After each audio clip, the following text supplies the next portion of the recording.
Sapo ka nisur sezoni i perimeve të fushës, por për fermerët e Frakullës në Fier situata është alarmante.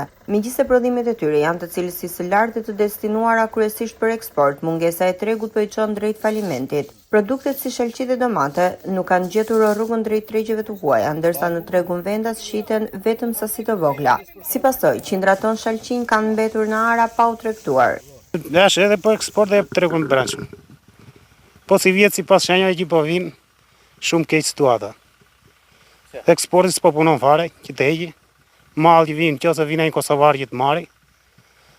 To janë bio të gjitha, nuk ka pesticide që të kemi hedhur. Gjuna. Edhe gjitha do lek, as lek që kemi hedhur zdo majmë të. Kurse vjetë malë ishte, si vjetë është cop fare. Qyre shumë da një javë, se po filloj temperatura që si ishte para 2-3 dite e dje komplet. Se dhe kul pra i bie, djedhi po e djek, i bëjmë blan atje dhe asnjëri se merr me. Po s'punoj eksporti, që ti eksport. Sa do hajë tregu brendshëm këtu.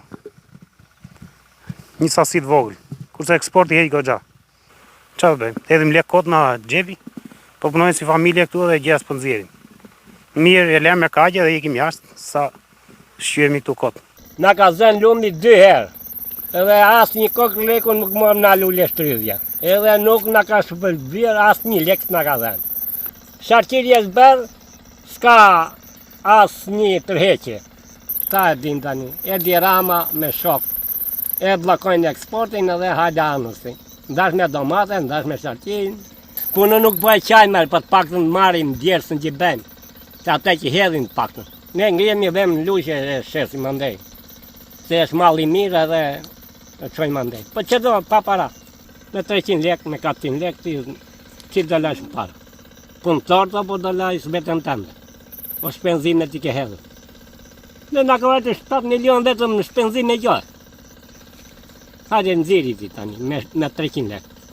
Të gjendur në këto kushte, fermerët e Frakullës, të cilët e kanë bujqësim burimin e vetëm të ardhurave, kërkojnë ndërhyrje të menjëhershme nga shteti. Ata kërkojnë subvencionin e prodhimit, mbështetjen për pikat e grumbullimit dhe gjetjen e tregjeve të huaja për eksport. Sipas tyre, nëse situata vijon të jetë e njëjtë, shumë fermerë do të detyrohen të braktisin bujqësinë. Kjo, thonë ata, nuk do të dëmtojë vetëm prodhuesit, por edhe konsumatorët, të cilët në të ardhmen do të përballen me produkte të importit me çmime shumë të larta.